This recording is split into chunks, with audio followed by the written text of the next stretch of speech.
আমি একভাবে বড় হয়েছি, আমি একটা সম্পর্ক নিয়ে বড় হয়েছি। না আজকে হঠাৎ করে একটা নতুন সম্পর্কে আমি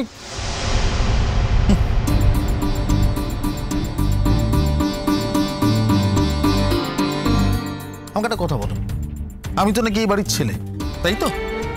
আমাকে এই বাড়ির ছেলের মতো করে মানুষ করেছো তোমরা, কারণ কারণ এ বাড়ির কেউ কেউ জানতো যে আমি আমি এই বাড়ির ছেলে, তাই তো? এই বাড়ির সাথে আমার একটা গভীর সম্পর্ক, আমার সাথেও তাই। তাহলে এই বাড়ির ছেলেরা এখন কেউ আইপিএস অফিসার, কেউ আর্মিতে উঁচু পোস্টে চাকরি করে, আমাকে ফটোকপি মেশিন চালাতে হয় কেন? আমাকে ফটোকপি মেশিন কেন চালাতে হয়? আমাকে রোজ সকালবেলা ঘুম থেকে উঠে গিয়ে ওই দোকানটা খুলতে হয় কেন? আমি যদি এই বাড়ির ছেলে হই, দাদার আমিও যদি এই বাড়ির ছেলে হই, তাহলে আমি ওদের মতো জীবনটা পেলাম না কেন? পেলাম না কেন? উত্তর দাও।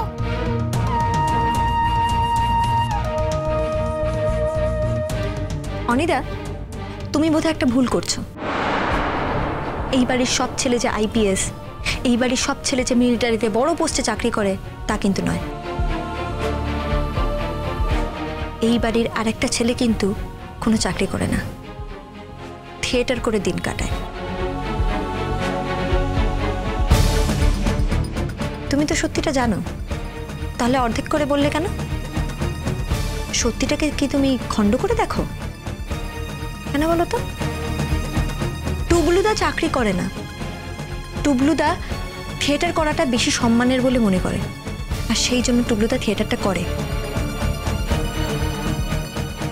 আর তার জন্য প্রতিনিয়ত প্রত্যেক দিন টুবলুদাকে যে নিগ্রহের শিকার হতে হয় সেটা তুমিও জানো।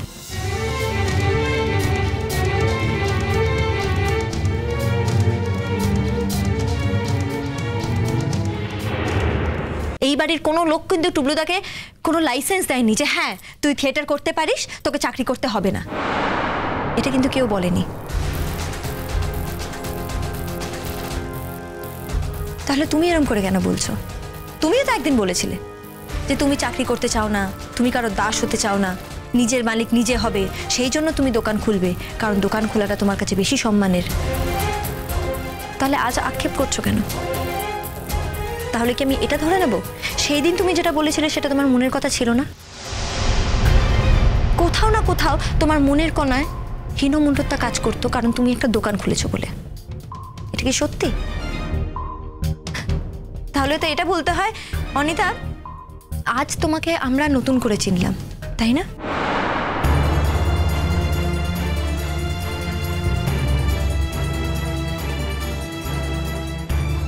আর এইটুকুই তো বাকি আছে, শুধু একবার মানুষ দুটোর সামনে তুমি দাঁড়িয়ে মুখোমুখি হও, তারপরে সম্পর্কটাকে মানা না মানা তোমার ব্যাপার।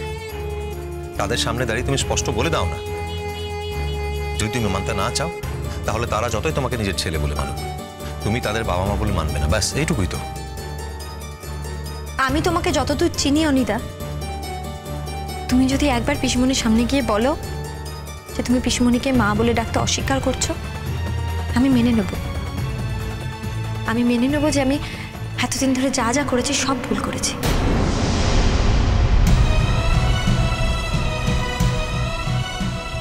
কারোর চোখের জল দেখে আমার কষ্ট পাওয়ার কোনো অধিকার নেই।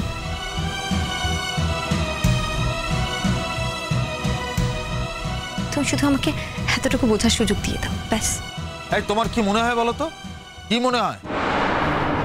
তুমি তোমার কথার ফাঁদে ফেলে আমাকে দিয়ে সেই কাজটা করাবে যেটা আমি করতে চাই না, তাই তো? ওকে চলো যাও, আমি করব। আমি আজকে এখানে দাঁড়িয়ে বলে দিচ্ছি আমি করব, আমি ওদের মুখোমুখি দাঁড়িয়ে ওদের সঙ্গে কথা বলবো, ঠিক আছে? আমার আমার যা বলার আমি সেদিন ওদের সামনে সব বলে দেবো, সব। এটা একটা রিকোয়েস্ট, তারপরে এই বাড়ির কেউ কোনো প্রাণী আমাকে কিন্তু আর রিকোয়েস্ট করবে না। এবং আরেকটা কথা আমার বলার আছে, বলছি এটা ভালো করে শুনে নাও প্রত্যেকে, যে এরপর একটা স্যাক্রিফাইস কিন্তু তোমাদের থেকে আমি এক্সপেক্ট করবো। আমি জানি না অবশ্য এটা আদৌ তোমাদের কাছে কোনো স্যাক্রিফাইস কিনা। কি কি কথাটা কি? এই ঘটনাটা যখন আমার ইচ্ছের বিরুদ্ধে ঘটানো হচ্ছে, তখন এই ঘটনাটা ঘটে যাওয়ার পর আমি কিন্তু তোমাদের সামনেও আসবো না, আর কোনোদিনও না।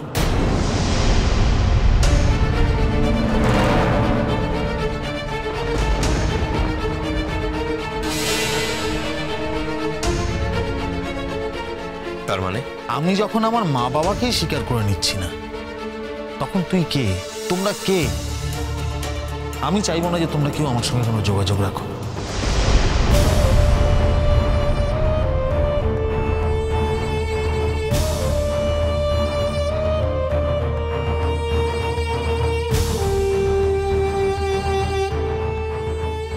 অনি, তুই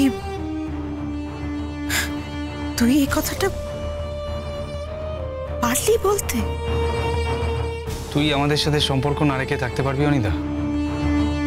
তুমি সত্যি যদি না চাও তাহলে আমরা আর জোর করবো না। ওকে, তুমি যা বলছো আমরা অ্যাকসেপ্ট করে নিলাম।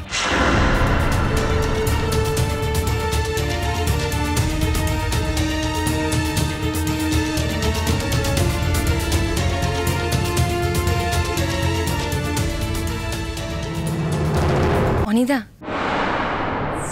বলছিলাম যে আমার সঙ্গে তোমার সম্পর্কটা তো আমার এ বাড়িতে আসার অনেক আগের থেকেই, বলো। তোমার কাছে আমার একটাই রিকোয়েস্ট, প্লিজ আমাকে এই বাড়ির অন্যান্য লোকেদের দলে ফেলে দিয়ে তুমি আমার সঙ্গে তোমার সম্পর্কটা শেষ করে দিও, প্লিজ।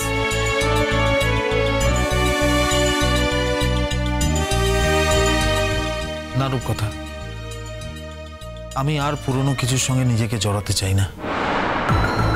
আমাকে সবকিছু আবার নতুন করে শুরু করতে হবে, সবকিছু। আমি হয়তো এই জায়গাটাই ছেড়ে চলে যাব, আমি এখানে আর থাকবো না।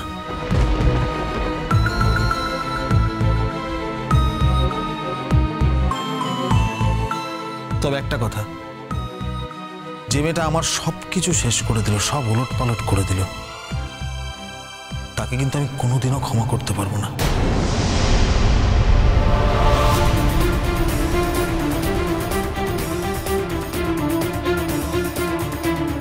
সরি রণ, তোর বউ হতে পারে, কিন্তু আমার জীবনটা যা করে দিল, আমি ওকে জীবনেও ক্ষমা করতে পারবো না, জীবনেও না।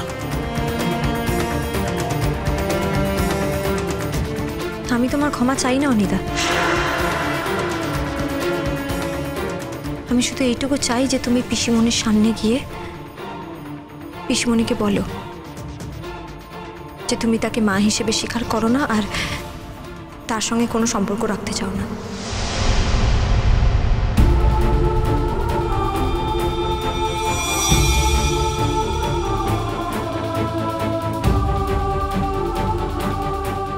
অনন্য স্যারের পিতৃত্বকে তুমি অস্বীকার করে বলো যে তারা কেউ যেন তোমার সঙ্গে কোনো যোগাযোগ না রাখে।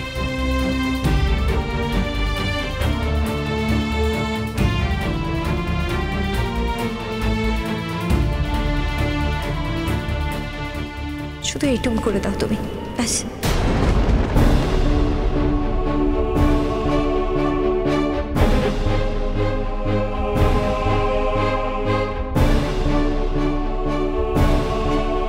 আমি তোমার ক্ষমা চাই না অনিদা, আমি শুধু এইটুকু চাই যে তুমি পিসিমণির সামনে গিয়ে পিসিমণিকে বলো যে তুমি তাকে মা হিসেবে স্বীকার করো না আর তার সঙ্গে কোনো সম্পর্ক রাখতে চাও না। অনন্য স্যারের পিতৃত্বকে তুমি অস্বীকার করে বলো যে তারা কেউ যেন তোমার সঙ্গে কোনো যোগাযোগ না রাখে। শুধু এইটুকু করে দাও তুমি, ব্যাস।